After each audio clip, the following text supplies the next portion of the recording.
Hello and welcome to Charity's Treasures. Today's category is missionary messages, and our May theme is still the same, but our influencer today is Beth Stucky.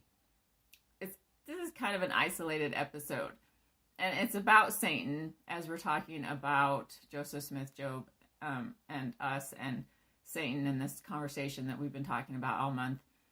So Satan is the subject, a son of God, right? Question, how is Satan influencing you? And who is he?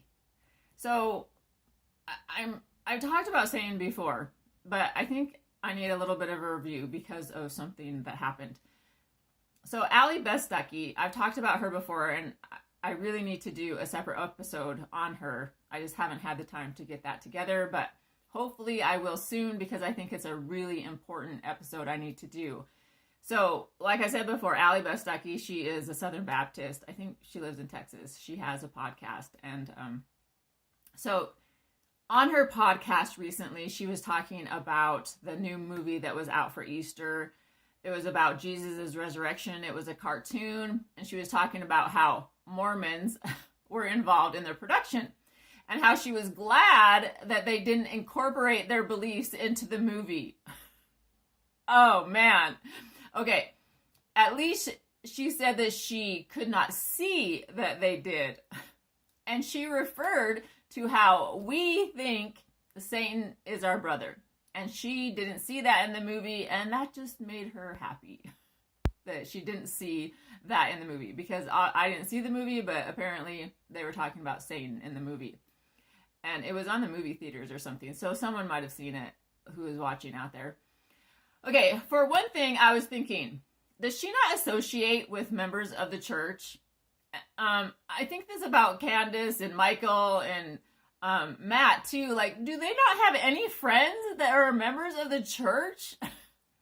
Okay, and then I was thinking, who does she think Satan is? Yeah, okay, so people think that he's an angel, right, that fell from heaven. Okay, so, but that's not quite what it is. Okay, so whenever I hear a podcaster talk about things about the church that they think they understand and everything, I always have to tell my son Isaac about it, and I have to be like, what are they thinking? What is this about? So I was telling him about what Allie was talking about, how frustrating it was to hear people say these things, because a lot of people watch these podcasters and they believe what they say. And so they really don't understand things about the church, even though they think they do. So, let's see. So I was talking to my son about a few of these things and how misguided Allie is. And, so on our church website, it says a few things about Satan. And one of the things it says is, quote, Satan, also called the adversary, is the devil. He is the enemy of all righteousness and of those who seek to follow God. He is the spirit son of God, who was once an angel in authority, in the presence of God. He was an angel, son of God, even had authority, right? He is literally a spirit son of God and was at one time an angel in authority. Okay, I said that. But in the premortal council in heaven, Lucifer, as Satan, was then called, rebelled against God. Since that time, he has sought to destroy the children of God on the earth and to make them miserable. So, he's a son of God. He even had a lot of authority. He was the son of the morning, right? That's what Lucifer means. In Isaiah 14:12, it says, how art thou fallen from heaven, O Lucifer, son of the morning? How art thou cut down to the ground, which didst weaken the nations? How is this possible? I mean, he was the son of the morning. Revelation 12:9 says, and the great dragon was cast out, that old serpent called the devil and Satan, which deceiveth the whole world. He was cast out into the earth, and his angels were cast out with him. So, does Allie think Satan created himself? Which, if he did, then he would be a god that had power, right? Too. And he maybe even above God, right? He would be above God if he created himself. Like, how do you even create yourself? but someone had to create him, right? Otherwise, he would have more power than God. If God didn't give him his power, then he would not have no power. So does Allie think that Satan is so great that he created himself? Okay, God created all things, which means he created Satan. And Satan was the son of morning, and he fell from heaven. So what does she think it means? Or what do you think it means? I'm thinking that there's so many people out there that don't understand who Satan really is. It means that he had the same opportunities as us, but he chose not to come to earth and have a body. Instead, he chose not to have a body, and he opposed God. He gave up all the authority that was given to him because he opposed God and wanted more authority, and pride entered his heart. How does she not realize that Satan is our brother? God created his spirit. He created our spirits. We are brothers and sisters. He was created along the same grounds as us. I just don't understand who she thinks Satan is, or maybe who this might be a problem for a lot of people. It makes no sense. Of course he is a son of God too. Why do we see in these movies? We always see movies or stories that have these creations of Greek gods and all these stories that the bad guy is always the member of the family. Okay, they take this notion from reality. Usually it's like a brother or a son that opposes some of the Greek gods or whatever story it is, right? Satan relinquished his opportunities by opposing God and went his own way.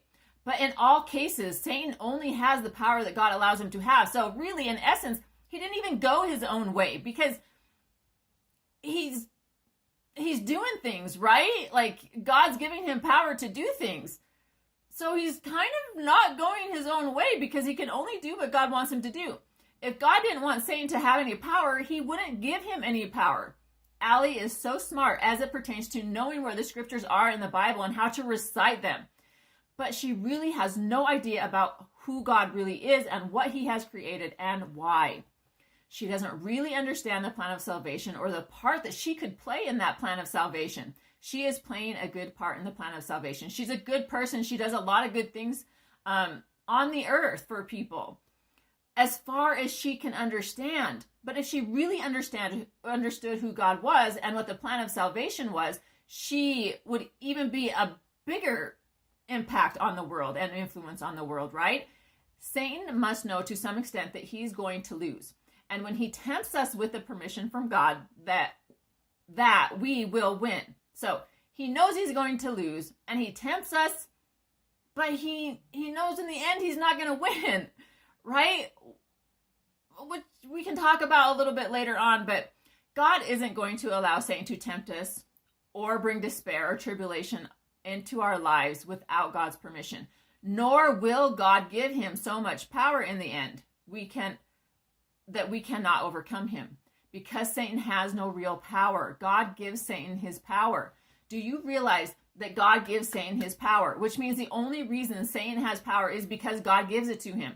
God gives it to him for a reason. And we don't know all of the reasons, but obviously it is to have opposition, which I've talked in episodes last year about.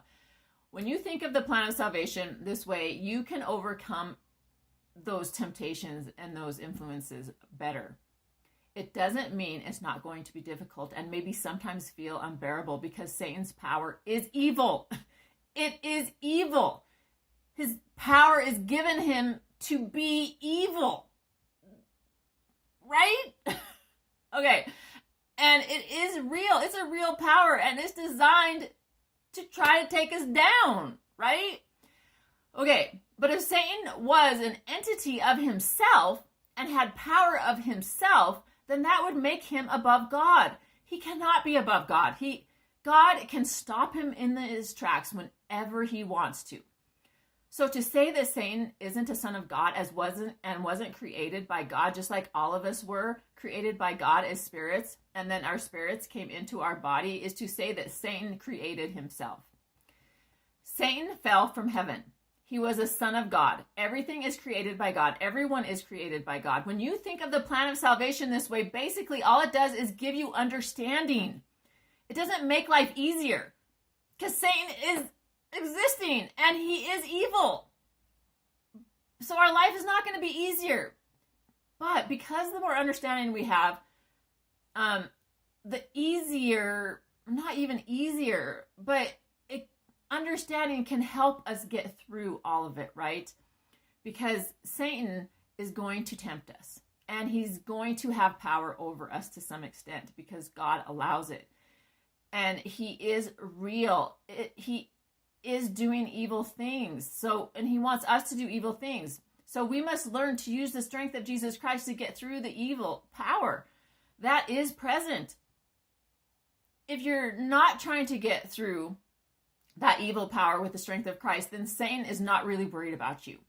He's not going to exercise so much power over you when he's not worried about you. If you're so easily persuaded to use drugs, to be an alcoholic, to do bad things, or to just be complacent, you're on his side. He's not worried about you. He's not worried about you turning to Christ if you're not even trying to turn to Christ. He's going to focus his efforts on people probably who are righteously seeking God, because those are the people who are going to build up God's kingdom. He doesn't want God's kingdom to be built up. He's going to try his hardest to use the people who are so easily persuaded to go against the people who are building up God's kingdom. He's going to work harder on those people. So I guarantee once you start seeking God, you're going to see Satan in your life a lot more. Ask yourself, which person are you and which person do you want to be? Do you want to be the person who is easily persuaded by the devil and he doesn't have to really work hard on you? Or do you want to be the person that's filling up God's kingdom and is using God's power to overcome Satan instead of being overcome by Satan? Don't you want to be the person with strength? When you follow Satan, you don't have any strength. You're bending to his will. When you follow God, you have strength, and you're not bending to God's will. You're acting in accordance to God's will, with God's will, and you're becoming something more than what you could become if you did not allow God to give you that strength. When you have the strength of Satan, and there is a certain strength, because Satan does have power, you have no power. Because even if you're in accordance with Satan and doing the things he wants you to do, that power still comes from God. It all comes from God. Because God gives Satan his power. So you're still subject to God in some way. But it's not the way that you want to be subject to God. And the power that you have can't move mountains when you're subject to Satan. It can only degrade you into something less than you otherwise could become.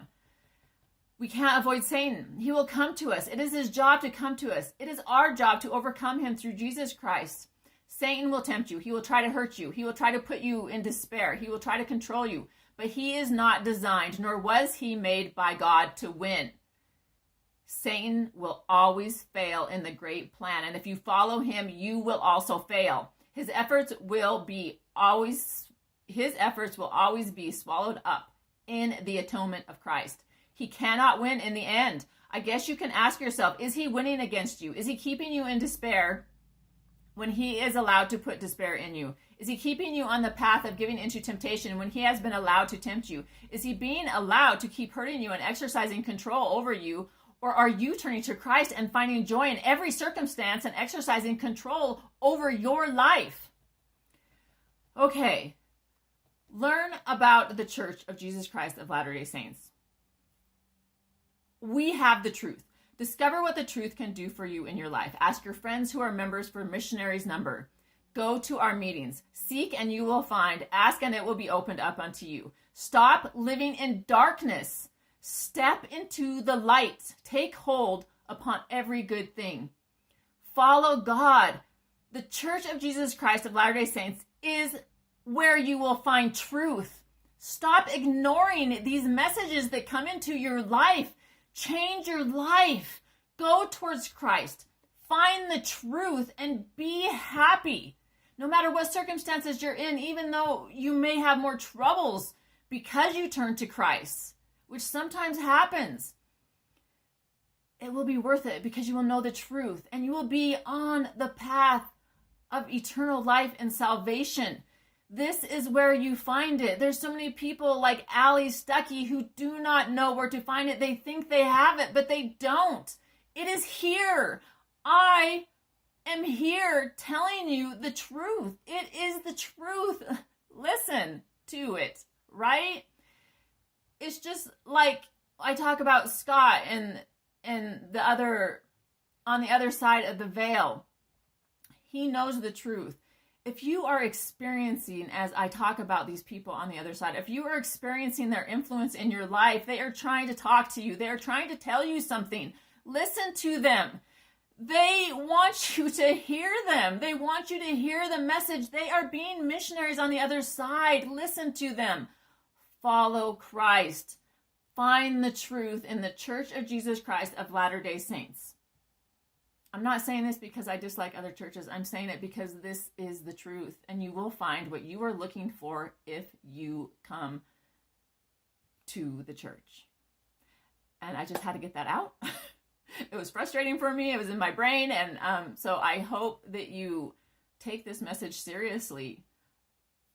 The only reason I'm doing this is so I can help you find truth. And once you know the truth, you will never be able to go backwards. Once you feel it in your heart. Bye, everybody.